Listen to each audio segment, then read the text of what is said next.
Dans le cadre de la Semaine nationale des personnes proches aidantes au Québec, un groupe d'organismes communautaires de la région ont organisé une activité de sensibilisation, en fait une journée de sensibilisation. Donc plus tard en entrevue, on va recevoir deux invités, deux auteurs qui ont produit un documentaire sur la proche aidance. Mais tout d'abord, je reçois Mme Annie Abran-Roy, qui est coordonnatrice des volets communautaires à l'organisme L'Ancrage de l'Île aux Coudes. Bonjour, Mme Abran-Roy. Bonjour. Mais tout d'abord, c'est qui ce groupe d'organismes communautaires-là qui s'est mobilisé pour mettre en lumière la proche aidance dans la région et au Québec? Bien, en fait, le comité est composé de 6 personnes, 5 organismes. Donc, il y a l'Ancrage, on a le CIUS de la capitale nationale, on a l'organisme La Marée, oui, l'Appui et le Centre d'action bénévole de Charlevoix. Donc là, cette semaine, vous vous êtes mobilisé pour organiser une journée de sensibilisation aux éboulements dans Charlevoix. En quoi ça consistait? En fait, c'était de mettre la lumière là, sur toutes nos personnes proches aidantes de la région. Et puis, le but, c'était de faire une présentation d'un film de nos invités qui représente là, un peu qu'est-ce qu'eux ils ont vécu en étant proches aidants. Oui. Et puis, par la suite, c'était de faire un groupe de discussion pour que nos personnes proches aidantes puissent poser des questions à nos invités qui étaient présents. Je dirais que ça a très bien fonctionné. Oui, ça a été quoi la teneur des échanges entre ces gens-là? Bien, en fait, les gens, ça a été long avant qu'ils commencent à poser des questions, mais une fois que je pense que la glace a été cassée, ils ont commencé à poser leurs questions, puis c'était quand même en lien avec eux, des questions de comment que les enfants proches aidants peuvent se sentir vis-à-vis de leurs parents et tout ça. Oui. Et puis par la suite, il y a des gens qui ont aussi confié là, des histoires propres à eux qui ont vécu dans leur passé. De leur vie personnelle. Oui, qui étaient quand même très touchantes. J'ai eu les larmes à l'œil quelques fois. Donc c'était un très beau moment là, qu'ils ont eu pour eux, puis je pense que ça leur a vraiment fait du bien. Pour échanger, c'est quoi les enjeux majeurs qui concernent la proche aidance au Québec rencontrent ces personnes-là? Bien, c'est sûr qu'il y en a beaucoup qui ne savent pas, en fait, qu'ils sont proches aidants. Et c'est sûr qu'il y en a beaucoup qui sont isolés aussi. Donc, ce qu'on veut, c'est qu'ils viennent chercher de l'aide. On veut qu'ils sachent qu'on est là pour les aider. C'est certain que, comme j'ai dit, il y en a beaucoup qui ne savent pas qu'ils sont proches aidants. Donc, je pense que c'est peut-être de faire de la sensibilisation pour peut-être leur venir en aide. Leur fournir des ressources, ça, des outils, exactement. Savoir à quel programme ils ont accès aussi. Oui, oui, puis il y en a beaucoup. Ouais. Il y a beaucoup de programmes au Québec. Moi, je sais, la région de Charlevoix, là, on a beaucoup d'organismes qui sont là pour les aider, pour leur venir en aide, pour leur donner des outils. On a des ateliers, on fait plein de choses là, pour eux, donc... Et sûrement aussi plusieurs hypothèques, même leur santé pour la personne qu'ils aident au quotidien, parfois sur une longue période de leur vie, là. Bien, c'est sûr que je pense que la personne proche aidante a tendance à s'oublier dans ça. Donc, la personne prend soin de l'aider. Et ça devient quasiment comme un travail temps plein, en fait, de prendre soin de son aidé. Et la personne s'oublie elle-même. Donc, ça devient un isolement. Elle ne fait plus ses occupations, elle ne fait plus ses activités. La personne peut travailler, mais en revenant du travail, bon, c'est l'épicerie pour maman ou papa, ou conjointe, les comptes. La personne fait tout. En fait, tout ce qu'il faisait à deux maintenant, la personne le fait seule. Donc, c'est très lourd à porter sur les épaules et c'est bien d'en parler. Puis... De rendre ça visible. Oui. Merci d'être passé nous voir en studio aujourd'hui. Après la pause, on va parler avec les deux invités, les deux auteurs et autrices de ce documentaire-là, qui vont venir témoigner de leur motivation à avoir produit ce film-là. Restez avec nous.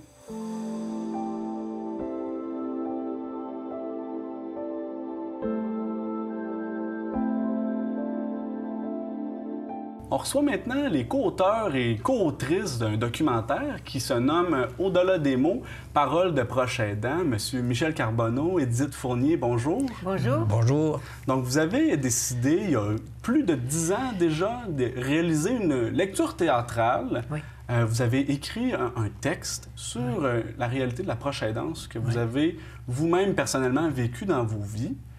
14 ans respectivement, chacune, vous avez été proche aidante pour vos conjointes. Oui. Parlez-moi un peu de cette réalité-là que vous avez connue. Madame Fournier. Dans mon cas, c'était 7 ans de soutien à domicile et 7 ans en hébergement. Je vous dirais que le début de cette aventure-là, c'est ce que j'ai trouvé de pire. Parce qu'on ne sait pas exactement ce qui se passe. Hein. Et je me suis demandé si Michel et moi, pas ce Michel, mais mon premier Michel, qui était Michel Moreau, un cinéaste, et peintre, un artiste, quoi. Je me demandais si on n'était pas en crise conjugale, parce que je n'arrivais plus à comprendre ce qui se passait là entre nous. Et ça m'a pris quand même bien des mois avant de pouvoir accepter ou réaliser qu'il y avait là un problème de dégénérescence neurologique. Moi, je l'ai identifié avant même que le neurologue puisse l'identifier, parce que j'avais déjà vécu avec ma mère. Okay. Mais dans les tout premiers mois, c'est très confus, c'est subtil, c'est 3 jours de bon temps, puis 4 jours de mauvais temps, puis bon... Ça arrive graduellement. Ça arrive graduellement. C'est des petits symptômes. Hein. Oui, c'est des petits... Au début, ça passe un peu inaperçu, mais le cumul finit par nous faire comprendre qu'il y a un problème sous-jacent. Vous avez aussi vécu cette réalité-là de proche aidant? L'équivalent, ma conjointe était psychothérapeute et je me vois encore lui expliquer au début de la maladie comment utiliser son agenda. Elle travaillait depuis des années avec un agenda, évidemment, comme nous tous, mais elle oubliait ses rendez-vous. Ah oui? Elle oubliait ses rendez-vous et moi, à cette période-là, je travaillais souvent à la maison et je recevais ses patients-patientes parce qu'elle avait son bureau de pratique à la maison. Et donc, je recevais ces personnes-là qui venaient à leur rendez-vous. Mais je disais, Nicole n'est pas là. Vous êtes certaine que vous avez rendez-vous? Alors, ça a commencé par des petits symptômes comme ça, auxquels, au début, on n'accorde pas grande importance, mais au fur et à mesure qu'ils se multiplient, l'inquiétude commence à apparaître.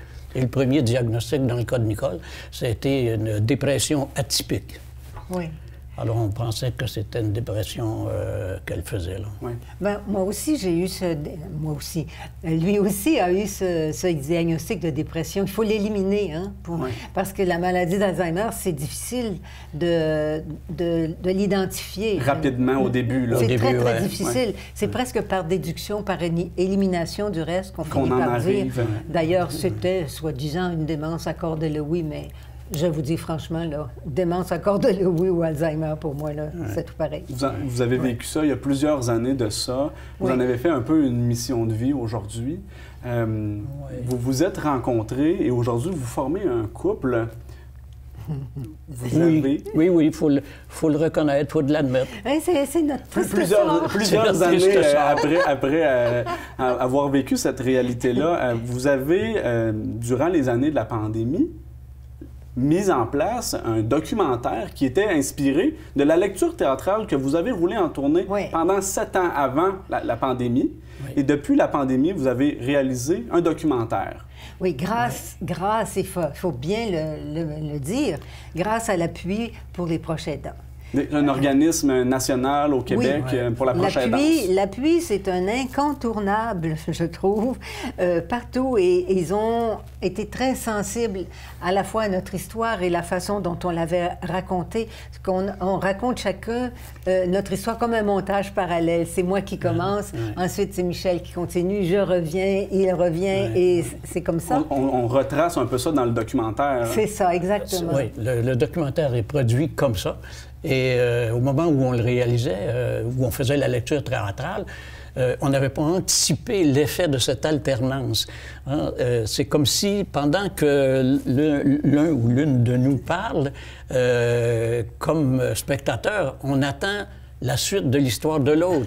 Alors, ça maintient comme un intérêt. C'était absolument pas voulu, mais ça a cet effet-là.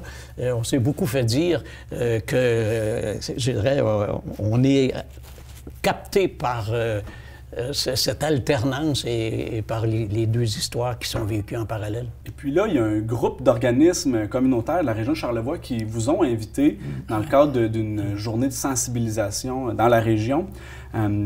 Vous avez donc présenté votre documentaire. Il a été diffusé devant une soixantaine de personnes. Oui. Et ensuite de ça, vous avez eu un atelier de discussion. On en a parlé un peu plus tôt avec Mme Annie Abran-Roy. Comment vous avez vécu cette journée-là personnellement? Ah mon Dieu, c'était un cadeau qui nous était offert. D'abord, on est des amoureux de la région, ça c'est une chose, mais aussi d'avoir la possibilité de venir rencontrer en région des personnes qui vivent le problème. Je dirais que ça nous ouvre une autre perspective et ça nous permet de voir un peu comment ces problèmes-là sont vécus différemment selon les régions, toute la richesse de chacun des milieux. Oui. En tout cas, c'est ce à quoi on a eu droit en venant ici et pour nous, c'était un cadeau qui nous était fait. Ce qui était beau hier, c'était de voir tout à coup les langues se délier. Oui. Des gens qui n'ont pas l'habitude, par exemple, d'exprimer ce qu'ils vivent, tout à coup le faire. Oui. Et le faire publiquement et se sentir peut-être dans un réseau de confort. Sécuritaire. Oui, sécuritaire. Oui, ça, c'est extraordinaire. Et d'ouverture et d'écoute. Hein, oui. Chacun... Il y a personne... En fait, c'est comme si tout le monde avait le droit de dire l'intime, le plus secret de ce qu'on vit, de poser des questions aussi que parfois on n'ose pas poser. Oui. Il y avait une sorte de comment dire, à la fois de liberté, mais de chaleur humaine. De bienveillance. De bienveillance, oui. D'écoute et de permission d'être ce que l'on est comme proche aidant, parce qu'on le cache en général, oui. Pas nécessairement par honte, mais parce qu'on sent que personne ne peut le comprendre sans l'avoir vécu. Jusque dans la profondeur des tripes de ce que les gens traversent comme épreuve. C'est comme livrer l'intime. Hein? Oui. Oui. Et c'est pas facile, ça, de dire ce que l'on a pu vivre. Et deux témoignages en particulier d'une dame qui en parlait pour la première fois alors qu'elle le vivait depuis des années. Et un monsieur également qui était en tout début de parcours et qui n'osait pas en parler. Et sa première intervention, c'était quasi à voix basse. Ah oui. Puis au fur et à mesure, au fond, qu'on a échangé avec lui, il s'est mis à parler, puis là, il devenait un peu intarissable. Hein, il y en avait beaucoup à raconter. C'est formidable de vivre ça. Et c'est vrai que Michel dit c'est un cadeau qu'on nous a fait, c'est vrai. Mais je devrais dire aussi qu'à chaque fois, c'est une façon pour nous de nous guérir d'une grande souffrance qu'on a vécue, parce que c'est pas toujours des roses, là. Même s'il y en a, j'essaie toujours de faire la part des choses, parce qu'il y a vraiment des moments, moi, qui m'ont très profondément transformée comme personne. Je ne suis plus celle que j'étais avant d'avoir vécu ça avec Michel. Et je ne suis plus celle que j'étais avant de vivre avec ce monsieur-là non plus. Moi, c'est drôle, les Michel, il y a une connexion. Ça me convient bien. Mais en tout cas, je vous remercie beaucoup d'être passé nous voir et de porter cette cause-là. Et puis, je vous souhaite bonne continuité. C'est bien parti. Merci. Bonne invitation. Merci.